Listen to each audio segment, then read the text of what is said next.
So I'm building this power supply board. It's a push-pull topology for 48 volt input, or minimum 46.5 from landfall. It's going to have a 5.2, a 12 and a 24 volt output rails.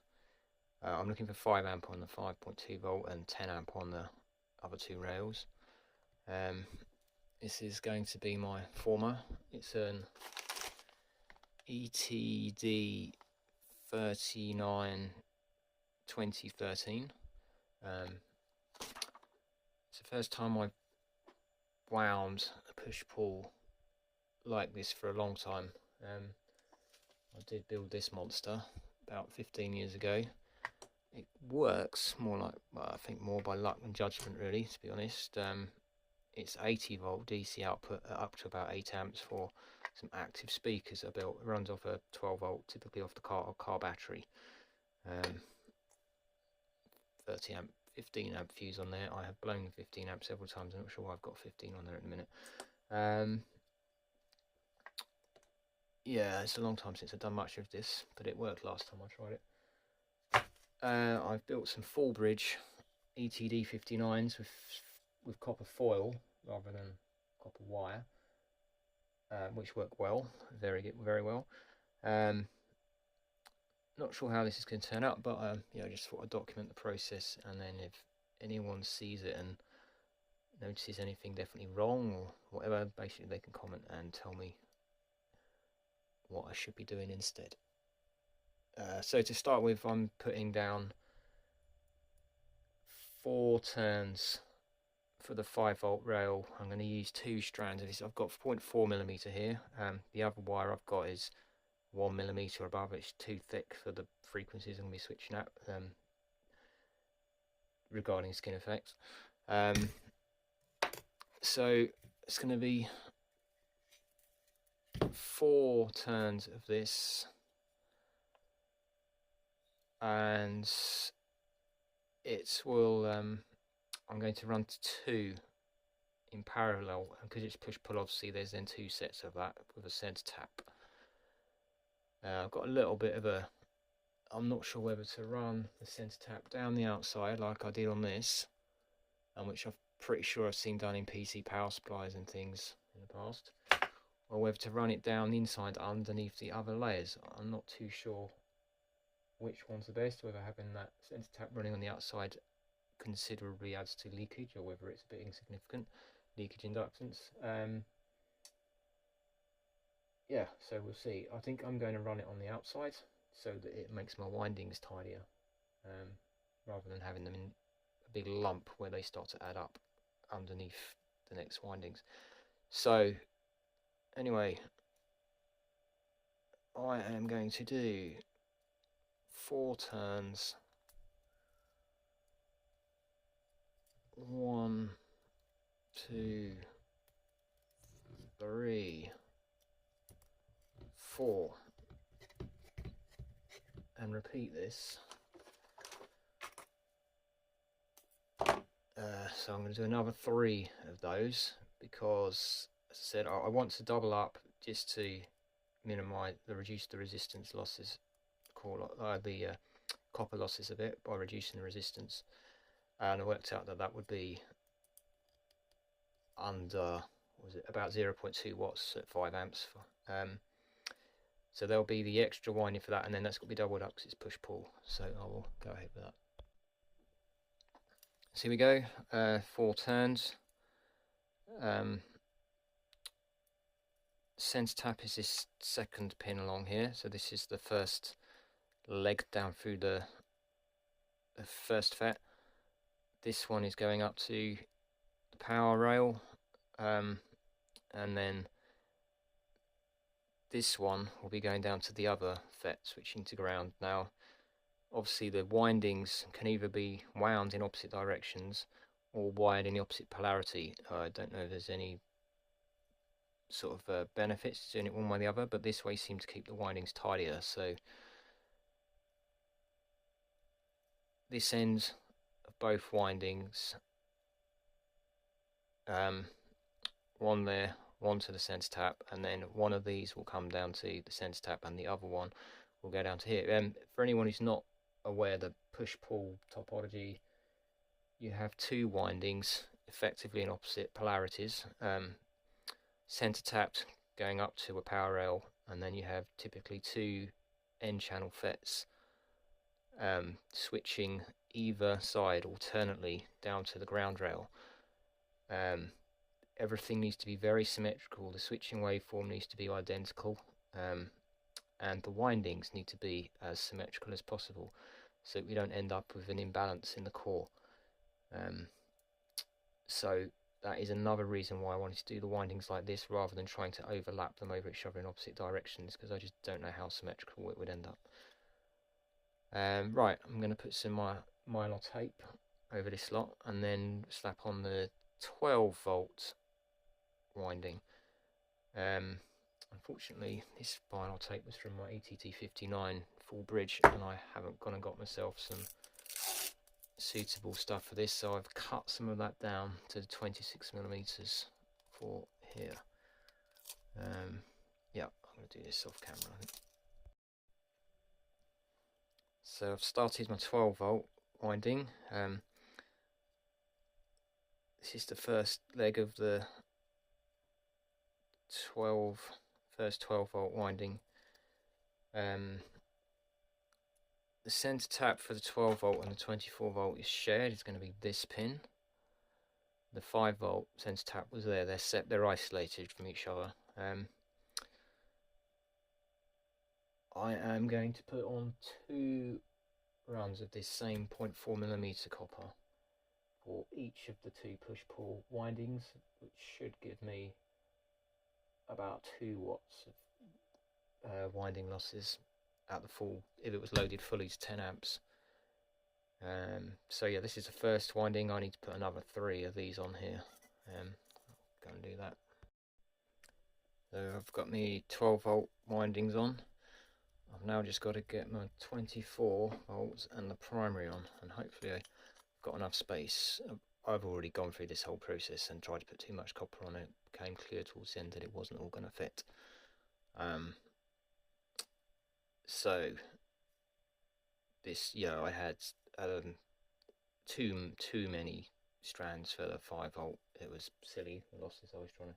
There's no point trying to go for that smaller resistance. The same for the 12 volt. The 24 and the primaries I'm going to keep as they were, hopefully. So starting the 24 volt secondary, 3 strands of the 0.4mm in parallel, and again 2 runs of it because it's a push-pull configuration. I've got to try and get 18 turns of this on here and still have sufficient space to get 30 turns of the same 3 times 0.4 for the primary. Wish me luck.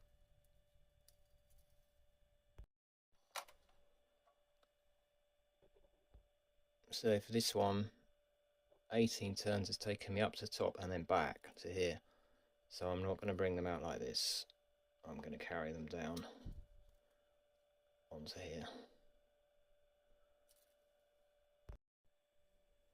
So this is the final winding, the primary. It's again 0.4mm. I have 4 strands per winding. Of course there's 2 of them again. I actually decided to measure the resistance of 1 meter of this, so I had a known resistance rather than just going by what I found online. Online was saying 133 ohms per kilometer or 133 milliohms per meter. I measured it at 140 milliohms per meter. So yeah, that works out to about 4.5 watts. So I've got to try and get 30 turns of each direction, or 60 in total, on this format and still get the core over it. So we'll see what happens. So here's the final, let's call it a prototype, with all the windings. I managed to get them all on there. And I've hooked them all up to the scope to do a bit of a sanity check before committing and soldering all the windings to the pegs on the former. So as we can see here, I've got got primary on the yellow channel, channel 1, 5 volt on channel 2, the 12 volt channel 3, and channel 4 is 24 volt. And then I set the input to, so these are all scaled by 1/10, so I've got 4.65 volts, which is going to be my minimum supply voltage on channel 1. And then on channel 2 we can see 6.2, that works out as 625 millivolts, which works out to 6.2 volts, which is about right. And then same, got 14 volts for channel 3 and 28 volts for channel 4. So it's all looking good. I think I'm going to solder this all up and get it on the board. So we're up and running, firmware's running. Yep, I haven't mentioned that actually. Firmware, it's running. I've built this thing using an RP2040, as I've been using for everything recently. Started in, well, I say recently, since COVID, when the MCU and chip supply issues really took hold. So yeah, there's a software control power supply, a little unusual, but there we go. Cyan and yellow waveforms are the gate drives. I think I've damaged this FET driver. One of the voltages is higher than the other. And then the dark blue and the magenta, or the blue and the magenta, are the each leg or each switching node of the push-pull primary. As you can see and as expected, there's quite a lot of ringing. I've currently not got snubbers on there. I've taken them off to really show the extent of it without snubbers, and obviously as the waveform gets shorter and the voltage is allowed to fall further, the subsequent rise when the gate switch is on increases and exacerbates the ringing. I can demonstrate that by over here. I can control my the duty limit. So at the minute the duty was running pretty much flat out, I think at 90%. I can turn that all the way down. As I turn it down, you can see that these voltages tail off, and then when effect comes on, it has further and further to jump up, and the faster that jumps up, the more it's going to overshoot and ring, as we can see there. Look, as I get all the way up to an almost full duty cycle, it's reduced because there's less of a, in fact there it's actually increasing again. Oh there, yeah, but anyway, with some stubbers on there, it is significantly reduced. However, most of this ringing, as I led to believe, is from leakage inducted between my windings, and that comes back to my original videos I was taking about how I'm winding this transformer, and is there a better way to do it than what I have done. And this is what I'm interested in finding out. I really don't like this topology. I didn't want to put 4 FETs and a full bridge, H bridge on the board, as it's only up to about 400 watts. I went with push-pull. I could eliminate this whole problem, yes, by going full bridge, but I would like to learn a bit more and figure out how to do this the best possible way, first by optimising the transformer, and then by tweaking the snubbers to reduce any further ringing. I have been able to run it at my full voltage input. The FETs I've got on there are 150 volt rated, so with 48 volts in, and then the double in effect of the winding that's not being pulled down, going up to twice the supply voltage and more because of the ringing, is within that 150 volts, without blowing them up whilst I've got snubbers on. So yes, I have blown a couple up whilst experimenting with snubbers, just seeing what would happen if I turned it full up. But and that's, I think, potentially what's damaged one of my FET gate drive outputs, because as you can see they are not equal. I think they were equal when I started, might be wrong. Yes, let me know any comments. Yeah, regarding the FET signals, the gate FET driver is not damaged. Turned out to be my scope probes were a little out of whack, needed tweaking. I noticed because I touched one of them and it suddenly became far more equal. So I got out the little plastic twiddly thing, adjusted the capacitance matching thingy in these. I don't know if you can see that, the little hole in the scope probe, and now they are well balanced.